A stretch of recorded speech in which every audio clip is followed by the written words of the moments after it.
মাহারা মেয়ে টুকি জন্মের পরপরই তার মা মারা যাবার পর তার বাবা টোনাই তাকে একা হাতে বড় করেছে। টোনা বিভিন্ন জায়গায় জায়গায় গিয়ে সাইকেলে করে চুরি ফিতা বিক্রি করত, আর তা দিয়ে তাদের বাবা মেয়ের দিন বেশ ভালোই কাটছিল। কি রে মটুসি, তুই এখন খেলতে এলি বুঝছি, কিন্তু এখন তো আমরা তোকে খেলায় নিতে পারবো না রে। আমি খেলতে আসিনি রে, আমি তো তোকে খাবার দিতে এলাম। তোর বাবা শহর থেকে তোর জন্য সৎমা নিয়ে এসেছে। হ্যাঁ বিধাতা, তোকে শেষ পর্যন্ত তোর বাবা আবার বিয়ে করে তোর জন্য সৎমা আনলো। সৎমায়েরা তো খুব নিষ্ঠুর হয়, তোকে তোর কপাল পড়েছে রে পড়েছে। সৎমা তোকে অনেক অত্যাচার করবে।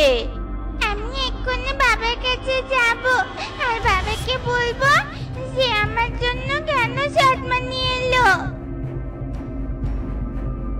টুকি মা, তুই এসেছিস? এই দেখ আমি তোর জন্য কাকে নিয়ে এসেছি। আমি জানি তুমি আমার জন্য সৎমা নিয়ে এসেছো। সৎমা খুব খারাপ হয়, আমার সৎমা চাই না। আমি তোমার সাথে কোনো কথা বলতে চাই না।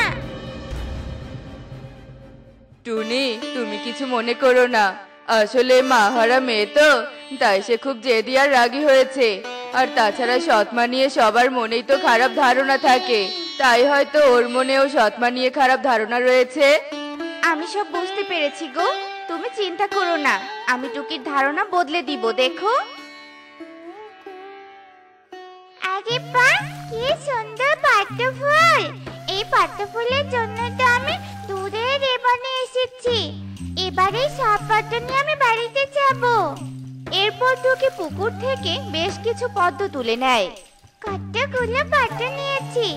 এই যে, আমি তো পদ্ম তুলতে তুলতে আশেপাশে খেয়ালই করিনি। বিকেল গড়িয়ে তো সন্ধ্যা নেমে এসেছে। এবার আমি বাড়ি ফিরবো কি করে? টুকি এসব ভাবতে ভাবতে আকাশ কালো মেঘে ছেয়ে যায়, চারপাশে শুরু হয়ে যায় ঝোড়ো হাওয়া, আর তার সাথে তাল মিলিয়ে বইতে থাকে মুষল ধারায় বৃষ্টি। কাউকে না বলে এখানে এসে আমি তো খুব ভুল করেছি। এবারে বৃষ্টির মধ্যে আমি কি করে বাড়িতে ফিরবো? মেয়েটাও এখনো ঘরে ফিরেনি, আর টোনাও তো ঘরে ফিরেনি। এই ঝড় বৃষ্টির মধ্যে আমি ওদের কোথায় খুঁজবো? টোনা তো কাজে গেছে, হয়তো বৃষ্টিতে কোথাও আটকা পড়েছে। কিন্তু টুকি, টুকি কোথায় গেল? আমাকে এক্ষুনি টুকিকে খুঁজতে যেতে হবে। এ কি টনি, তুমি কি চাই? আমার টুকি কি কনকের সাথে এখানে এসেছে? না, আজ তো কনক খেলতেই যায়নি, টুকি এখানে নেই। এরপর টুনি আরো অনেকের বাড়িতে যায়, কিন্তু কারো বাড়িতে টুনি টুকিকে খুঁজে পায় না। তারপর টুনি ময়ূরের বাড়িতে যায়, আর টুকির কথা জিজ্ঞেস করতেই মৌটুসি বলে ওঠে, টুকি তো আমায় বলেছিল ও নাকি দক্ষিণে পুকুরে পদ্ম তুলতে যাবে। সে পুকুরে নাকি অনেক পদ্ম রয়েছে। আমার মনে হয় টুকি ওই দক্ষিণের পুকুরের দিকেই গেছে। এরপর টুনি দ্রুত দক্ষিণের দিকে যেতে থাকে। আমার তো খুব ভয় করছে, আমি মনে হয় এবার মরেই যাব। আমি থাকতে আমার মেয়ের কিচ্ছু হবে না। এই তো আমি তোকে নিতে এসেছি মা। তুমি সৎমা হয়ে আমাকে খুঁজতে খুঁজতে এখানে এসেছো? আমি তোর সৎ মা নই, আমি হলাম তোর নতুন মা। সব সৎ মা এক হয় না রে মা। আমার ভুল হয়েছে নতুন মা, আমাকে তুমি ক্ষমা করে দাও। এরপর টুনি টুকিকে নিয়ে বাড়িতে ফিরে আসে, আর কিছুক্ষণের মধ্যেই কালু টোনাকে অসুস্থ অবস্থায় ঘরে নিয়ে আসে। হে কি টোনা, তোমার এই অবস্থা কি করে হলো? টোনা অ্যাক্সিডেন্ট করেছে, আমি ওকে হাসপাতালে নিয়ে গিয়েছিলাম, এখনো অনেকটা সুস্থ আছে, ভয়ের কিচ্ছু নেই। টোনার এখন বিশ্রামের প্রয়োজন। আর আরেকটা কথা, টোনা আগামী 5 মাস কোনো রকম হাঁটাচলা করতে পারবে না। এসব বলে কালু সেখান থেকে চলে যায়, আর টুনি নিজেকে শক্ত করে টোনা আর টুকির খেয়াল রাখতে থাকে। ঘরের জমানো টাকা প্রায় সব শেষ হয়ে যায়, তাদের ঘরে এখন খাবারটুকু পর্যন্ত নেই। অসুস্থ স্বামী ছোট বাচ্চাকে নিয়ে টুনি খুবই দিশেহারা হয়ে পড়ে। এবার আমি কি করব? কি করে আমার সংসার চালাবো? টোনার ঔষধ সংসারের খরচের টাকা কি করে জোগাড় করব? বিধাতা, তুমি আমাকে পথ দেখাও। না না, এভাবে ভেঙে পড়লে চলবে না, আমাকে একটা কাজের ব্যবস্থা করতেই হবে। এরপর টনি একটা কাজের জন্য অনেকের কাছে যায়, কিন্তু সে কোথাও কোনো কাজ খুঁজে পায় না। অবশেষে টনি বনের মোড়লের বাড়িতে যায় আর মোড়লকে তার সব দুঃখের কথা খুলে বলে। হয়েছে, আর এভাবে ন্যাকা কান্না কাঁদতে হবে না।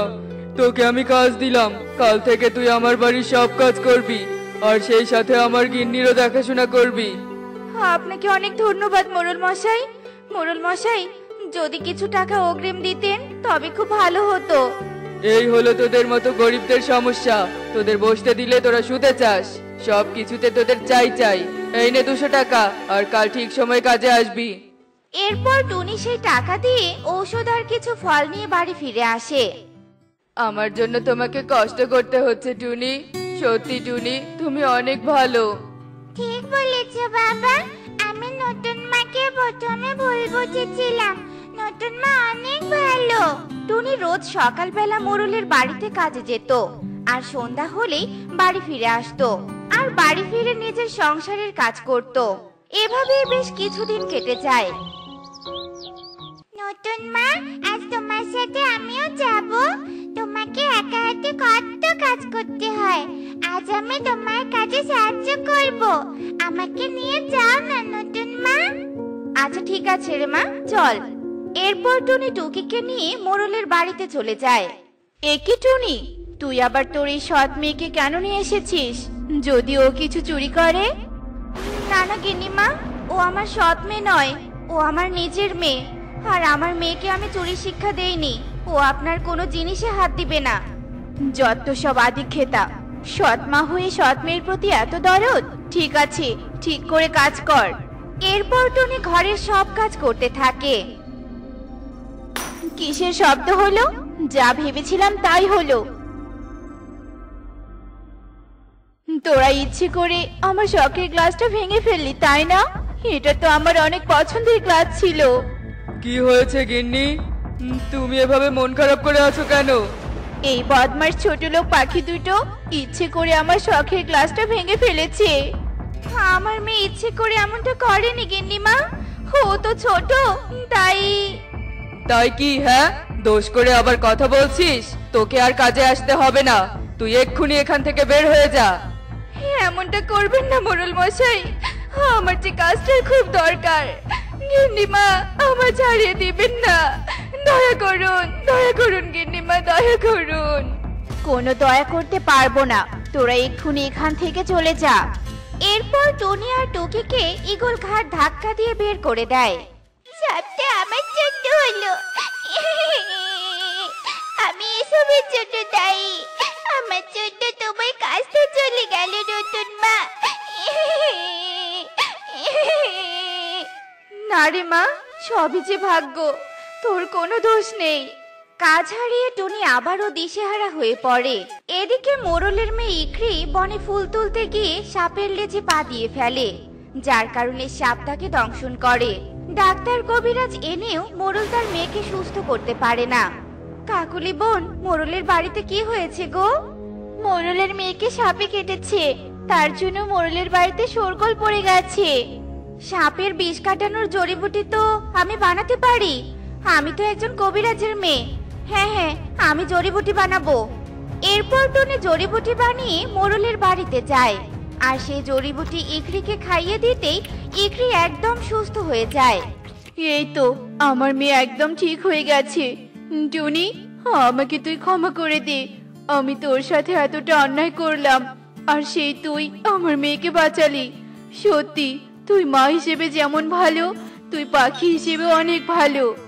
আমার নতুন মা সবার সেরা, আমার নতুন মা সবার থেকে আলাদা।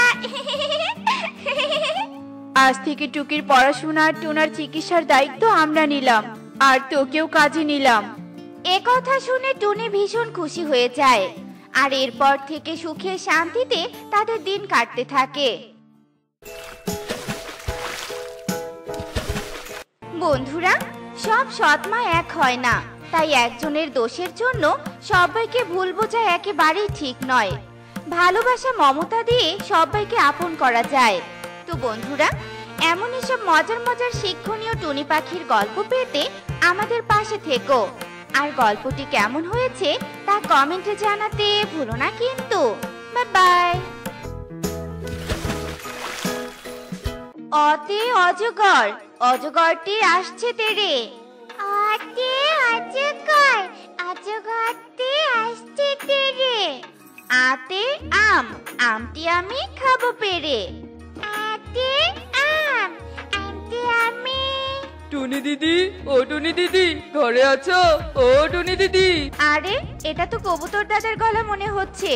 টুকি, যা যা, জলদি দরজাটা খুলে দে তো, তোর শিক্ষক এসেছে যে। যাচ্ছি মা, এক্ষুনি যাচ্ছি।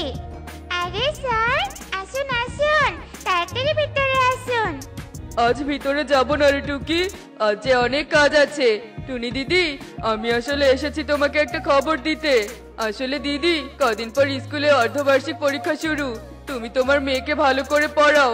যদিও টুকি লেখাপড়ায় খুব ভালো, তবুও পরীক্ষার জন্য আরো বেশি লেখাপড়া করানো উচিত। নিশ্চয়ই নিশ্চয়ই কবুতর দাদা, আমি টুকি লেখাপড়ার উপর আরো জোর দিব। তুমি খবরটা দিয়ে বেশ উপকার করলে। বলছি দাদা, ঘরে এসো, অন্তত এক গ্লাস শরবত তো খেয়ে যাও। না না দিদি, সেটা আর আজ হবে না।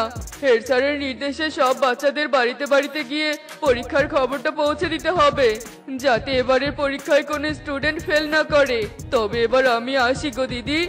এই কথা বলে কবুতর তার সাইকেল নিয়ে চলে যায়। এই যা, এত তাড়াতাড়ি পরীক্ষা চলে এলো। পারুল, এবার কিন্তু কোনো অবহেলা করা যাবে না, ভালো মতো পড়ালেখাটা করতে হবে। হ্যাঁ হ্যাঁ, আর কোনো অবহেলা করো না দিদি। এমনিতেই তোমার মেয়ে লেখাপড়ায় তেমন ভালো নয়, এবার যেন তোমার মেয়ে আবার পরীক্ষায় ফেল না করে। যাই হোক, আমি এখন যাই। দেখলি পারুল, দেখলি তো, তুই একবার পরীক্ষায় ফেল করেছিস জন্য তোর মাস্টার উল্টাপাল্টা কথা শুনিয়ে গেল। শোন পারুল, এবার কিন্তু তোকে পাশ করতেই হবে। পাস করার কথা বললে তো আর আমি পাস করতে পারবো না। আমি তো এমনিই পড়া কাঁচা। মা, তুমি আমাকে পড়াবে এখন থেকে। সে কেমন কথা? আমি তোকে পড়াবো কিভাবে? আমি তো নিজেই পড়ালেখা জানি না। তবে তুই কোনো চিন্তা করিস না, আমি তোর জন্য প্রাইভেট মাস্টার রাখবো। এই যে, আমি লেখাপড়া থেকে বাঁচার জন্য মায়ের কাছে পড়তে চাইলাম। ভেবেছিলাম মা লেখাপড়া জানে না, আমাকেও পড়াতে পারবে না। এখন তো দেখছি ঘটনা পুরো উল্টা। কি ব্যাপার পারুল, কি এত ভাবছিস? কোন মাস্টারের কাছে পড়বি সেটা কি চিন্তা করছিস নাকি? শোন পারুল, আমরা বরং আগে তো টুনি মাসির কাছে যাই। টুনি তো অনেক লেখাপড়া করেছে।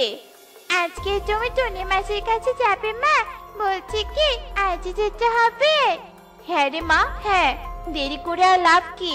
তোকে তো পড়ালেখা করতেই হবে রে মা। আমি লেখাপড়া করিনি তো কি হয়েছে, তোকে লেখাপড়া করাবই। চল পারুল, এক্ষুনি চল।